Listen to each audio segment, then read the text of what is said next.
Bonjour à tous. Bienvenue au bulletin d'information à Top News. Au sommaire,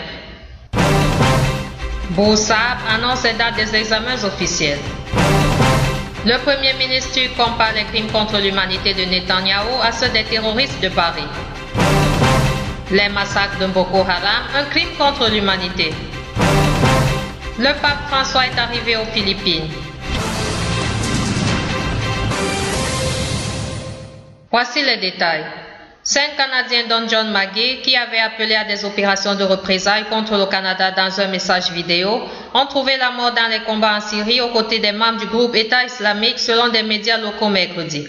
Ancien étudiant à l'Université d'Ottawa, John Magee, qui se faisait appeler Abu Awa al-Kanadi, avait rejoint les combattants de l'État islamique en Syrie il y a environ un an. Le quotidien National Post a indiqué que John Magee, 23 ans, avait été tué près de la ville syrienne kurde de Kobani. Par ailleurs, 4 autres Canadiens, tous affiliés à une même famille d'origine somalienne, ont également été tués il y a quelques mois aux côtés de combattants du groupe État islamique, d'après un témoignage rapporté mercredi par la télévision publique CBC. Le président Bachar al-Assad a blâmé mercredi l'Occident pour son soutien au terrorisme et sa myopie dans la crise syrienne, dans une première réaction aux attentats tafiristes en France. Dans un entretien au journal tchèque Le Tarini Noviny, il affirme que les attaques de la semaine dernière en France démontrent que la politique européenne est à blâmer pour ce qui se passe dans notre région, en France, récemment et peut-être dans le passé dans d'autres pays. Réitérant des accusations à l'Occident, aux pays du Golfe et à la Turquie de soutenir financièrement et militairement les rebelles en Syrie, il ajoute « Nous devons rappeler à beaucoup de gens en Occident que nous les avons mis en garde depuis le début de la crise en Syrie sur le fait que de tels incidents étaient prévisibles. » Selon lui, les politiciens occidentaux qui ont soutenu l'opposition sont myopes et étroits d'esprit. Ce qui s'est passé en France montre que nous avons eu raison, a-t-il conclu.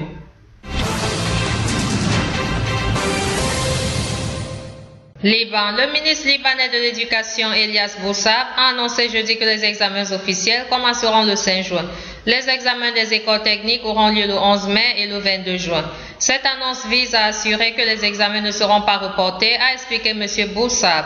Les examens auront lieu et il n'y aura de report qu'en cas d'extrême urgence, a-t-il affirmé, à savoir, a-t-il précisé, une catastrophe naturelle ou un problème sécuritaire.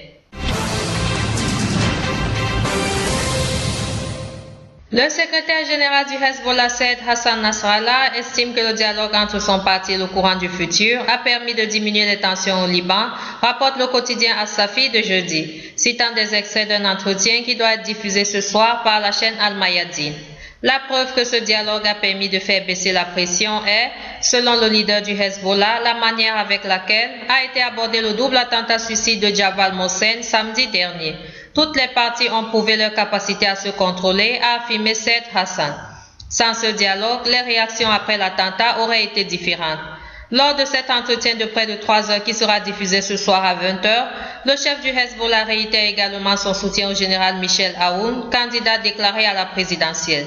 Il a dans ce contexte encouragé le dialogue entre le courant patriotique libre et les forces libanaises dont le leader Sami Jarjah est également candidat à la magistrature suprême. Saïd Hassan assure également que le Hezbollah n'est pas épuisé militairement par son engagement en Syrie, contrairement à ce que croit savoir Israël, et que la résistance est prête à tout affrontement au Liban Sud. Le leader des forces libanaises et candidat à la présidence Sami Jarjah a affirmé jeudi au quotidien Al-Shaq que son élection à la présidence de la République équivaudrait à une baisse de l'influence iranienne au Liban. Je pense que Téhéran est un obstacle à mon arrivée au palais de Bagdad, parce qu'en ma présence, Téhéran n'aura plus la grande influence qu'il a aujourd'hui au Liban, a déclaré M. Jarjah.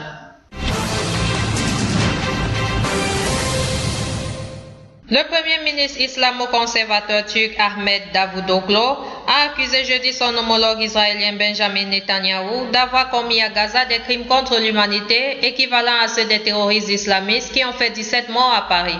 Comme les terroristes qui ont perpétré les massacres de Paris, Netanyahou a commis des crimes contre l'humanité à la tête d'un gouvernement qui a massacré des enfants qui jouaient sur la plage de Gaza, a déclaré M. Davutoglu à la presse avant de prendre l'avion pour une visite à Bruxelles.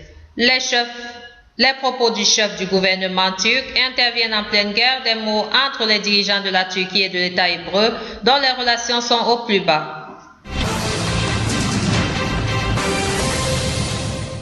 Les massacres perpétrés par Boko Haram sont un crime contre l'humanité, a jugé le secrétaire d'État américain John Kerry jeudi à Sofia, alors que les combattants islamistes mènent l'une de leurs fortes offensives les plus destructrices au Nigeria.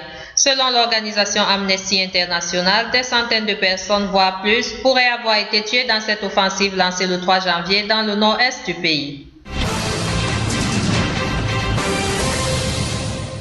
Le pape François est arrivé jeudi en début de soirée aux Philippines, bastion du catholicisme en Asie, où il doit effectuer une visite de 5 jours. Le souverain pontife a atterri à l'aéroport international de Manille en provenance du Sri Lanka et devrait être accueilli à son arrivée par le président philippin Benigno Aquino.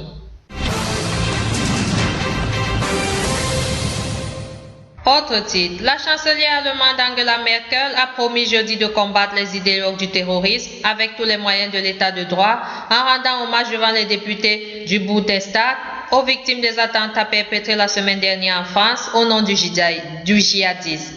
Ceux qui prononcent des paroles de haine, qui commettent des actes de violence au nom de l'islam, leurs complices et les idéologues du terrorisme international seront combattus avec rigueur en employant tous les moyens à la disposition d'un état de droit, a promis Mme Merkel dans un discours devant la chambre basse du Parlement allemand à l'issue d'une minute de silence. Enfin, les musulmans sont dans le monde les premières victimes du fanatisme, du fondamentalisme, de l'intolérance, a déclaré jeudi le président français François Hollande. L'islamisme radical qui frappe d'abord les musulmans s'est nourri de toutes les contradictions, de toutes les influences, de toutes les misères, de toutes les inégalités, de tous les conflits non réglés depuis trop longtemps, a dit le chef de l'État français en ouvrant le forum Renouveau du monde arabe à l'Institut du monde arabe à Paris. Merci à vous qui nous suivez de Beyrouth et partout ailleurs. Bulletin présenté par Anna et Camille.